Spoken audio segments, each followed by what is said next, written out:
Assalamualaikum warahmatullahi wabarakatuh. Perkenalkan, nama saya Dinda Putri Bralian dengan NIM 23 Di sini saya akan menjelaskan tentang DHL internasional. Ada 4 hal yang akan kita bahas di sini, yaitu sejarah, layanan, kelebihan, dan kelemahan DHL internasional. DHL adalah sebuah penyedia jasa kurir, parcel, dan pos kilat yang merupakan salah satu divisi dari Deutsche Post DHL. Perusahaan ini mengantarkan lebih dari 1,3 miliar parcel per tahunnya. Perusahaan ini didirikan di Amerika Serikat pada tahun 1969 dan mengembangkan layanannya ke seluruh dunia pada akhir dekade 1970-an. Dapat kita lihat 3 pendiri DHL internasional, yaitu Larry Hillbaum, Adrian Delsey, dan Robert Lin. Hillbaum mengambil sebagian uang pinjaman kuliahnya untuk memulai perusahaan ini, serta mengajak Adrian Delsey dan Robert Lin sebagai mitra. Dengan gabungnya inisial nama belakang mereka bertiga, terbentuklah nama perusahaan DHL. Pada dekade 1970-an, DHL resmi menjadi sebuah penyedia jasa pengantaran internasional dengan membuka rute ke Toronto, Ontario, dan Kanada. Walaupun begitu, pengantaran domestik sangat menguntungkan sehingga DHL baru menempati peringkat ketiga di belakang FedEx dan UPS. Pada tahun 1998, Deutsche Post mulai mengakuisisi saham DHL.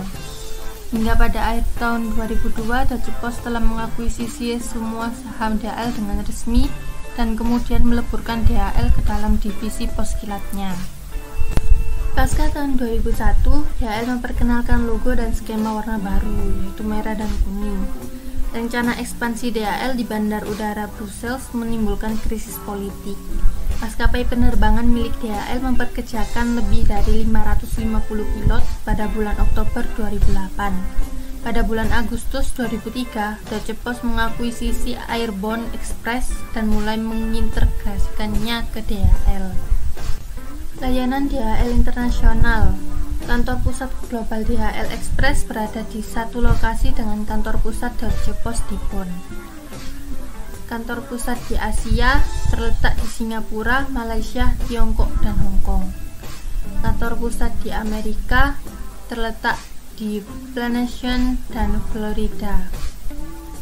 Kemudian kantor pusat di Eropa terletak di Leipzig dan Jerman.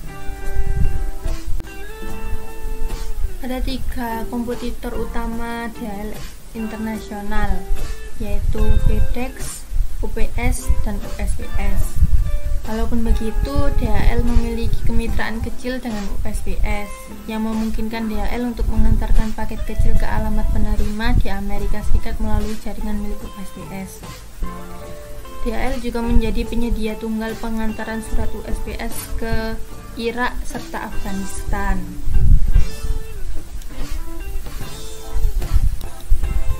DHL Express mempunyai beberapa kelebihan yang telah menjadi landasan kuat bagi posisinya yang berpengaruh dalam industri pengiriman global. Yang pertama, jaringan koridor pengiriman yang meluas di seluruh penjuru dunia yang memungkinkan DHL Express memberikan pengiriman cepat dan andal ke hampir setiap sudut bumi. Dari kota-kota terbesar hingga lokasi terpencil, setiap paket dapat diterima dan dikirimkan dengan efisien yang tinggi. Selain itu, DHL Express juga menawarkan berbagai layanan pelanggan yang fleksibel. Mereka dapat memenuhi kebutuhan klien dengan pengiriman pintu ke pintu, pelacakan online real-time, dan opsi pengiriman eksklusif. Kombinasi dari layanan yang berkualitas dan dukungan pelanggan yang ramah membuat DHL Express menjadi pilihan utama bagi bisnis dan perorangan yang membutuhkan pengiriman paket yang dapat diandalkan.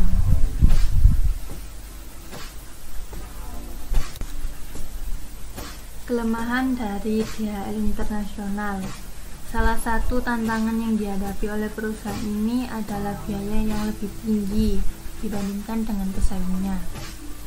Meskipun DHL Express menawarkan nilai tambah dengan kecepatan dan jaringan globalnya, biaya pengiriman yang relatif mahal dapat menjadi hambatan bagi beberapa calon pelanggan, terutama dalam segmen pasar yang lebih sensitif terhadap harga.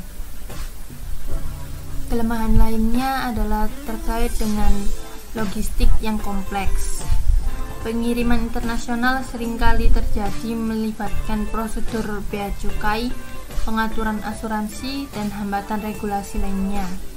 Kendala-kendala ini dapat mempengaruhi ketepatan waktu pengiriman dan kepuasan pelanggan jika tidak dikelola dengan baik. Mungkin hanya ini yang dapat saya sampaikan. Jika ada kekurangan dalam perkataan maupun penjelasan yang saya lakukan, mohon dimaafkan. Sekian dari saya. Wassalamualaikum warahmatullahi wabarakatuh.